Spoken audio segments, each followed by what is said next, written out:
Hey Rude Rangers, welcome back to the Ranger Station. Story time.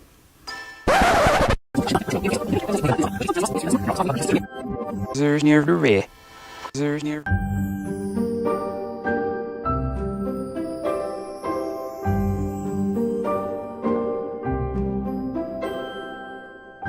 Hey Rude Rangers, it's time to hear about people with problems from far and near. For most of them, there seems no hope. Some of these letters must be a joke. I must admit, at times I feel these letters we get, they can't be real. But take it from me, the letters are true, and I'm as shocked as most of you. I don't know why they're asking us, but help them out, we surely must.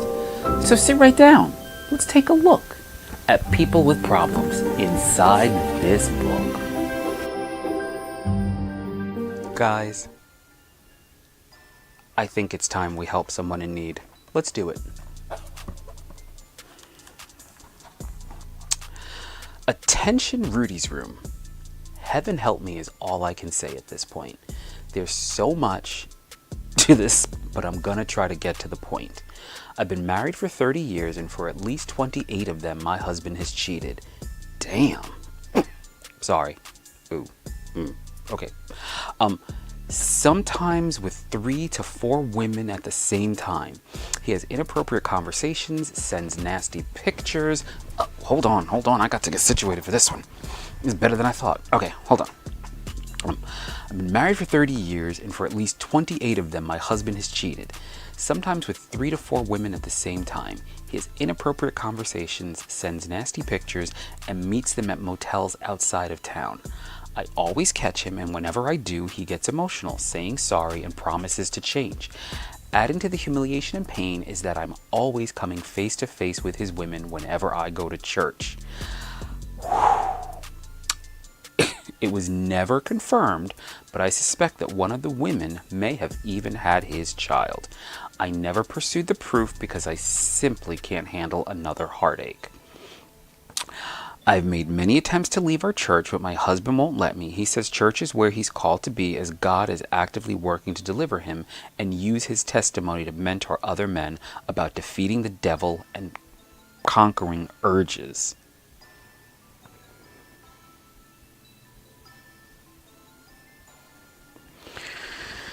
Ah, 10 years ago, I pursued the path towards divorce, but our religion frowns upon it, and I felt going further would condemn me to hell.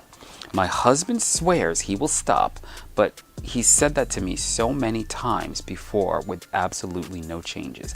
I don't want to hurt anymore and never recover from the affairs, because as soon as one ends, he starts a new one. I suggested counseling and he agreed, but says we can't start until his work schedule lightens, as he wants to give counseling and our marriage his full attention, with little to no distraction. I'm not sure if he genuinely believes God will heal him or says this as a way of putting me off. We have 2 sons, and I can already see one of them following in his father's example. He sees nothing wrong with dating multiple women at once without them being aware of it. 2 of them are actually the mothers to my grandchildren.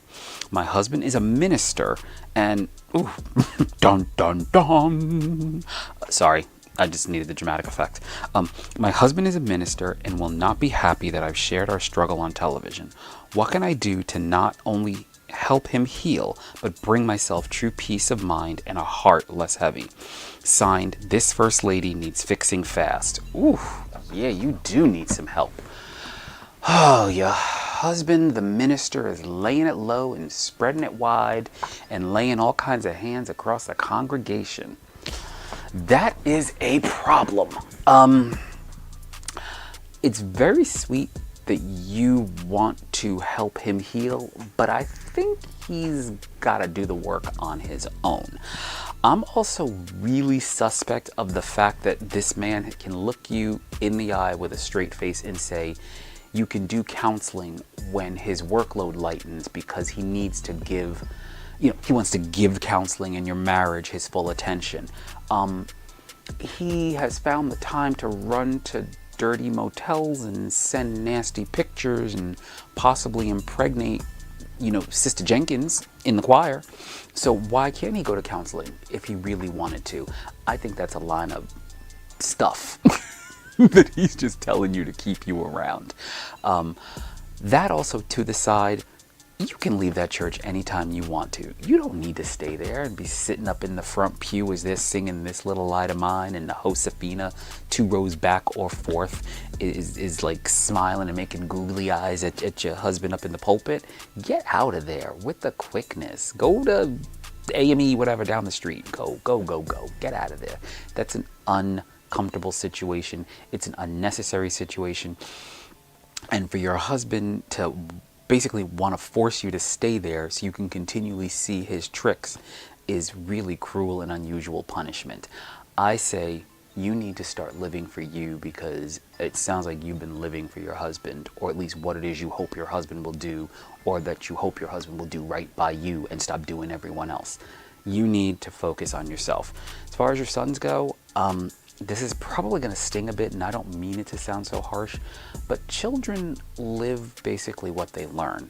So if your sons have seen you basically be a doormat to your husband and their father doing all kinds of stuff and ripping and romping all around town, and you tolerating it, then that's what they know. I think that if you start to set the example and show them that a true woman who knows her worth and value won't put up with this mess, I think that they will hopefully start straightening up and flying right. I really love that you wrote to me. I appreciate your reaching out. I'm going to pray that you find the strength to take care of yourself. And I hope those of you watching right now, if you have any advice for this poor First Lady that needs fixing, you will drop down in the comments section and give her some encouragement. What I'd also like you to do, can you email us at programming@ruderangers.com? Pray on the situation, obviously. And when God tells you to go, which I hope that he does, can you email us and let us know how the whole thing worked out for you? You also might want to check on that whole baby situation or potential baby situation, because Lord knows that's the easiest escape hatch if you wanted to pursue it. Because I mean, for 28 of your 30 years of marriage, he's been cheating, you didn't go anywhere. Usually a baby's a deal breaker. So I say confirm the kid if you feel like it, and use that as your exit. But to me, you don't even need to confirm the kid. I think to get out and do you. And last bit of advice, what your husband won't do, another man will. You can find another one if you want to. And I know it's wrong. Some people are going to protest, but if you want to get over him, you could always get under someone else. Not that I'm recommending it, just another possibility. With that being said, thank you so much for writing. I love all of you for watching. Just when you think your life's got problems, there's always someone worse. Do me a favor, please. Check us out on Instagram. Follow us on Twitter, subscribe to our YouTube, and of course, please go and visit us on Facebook. Have a great day. Oh, hell no!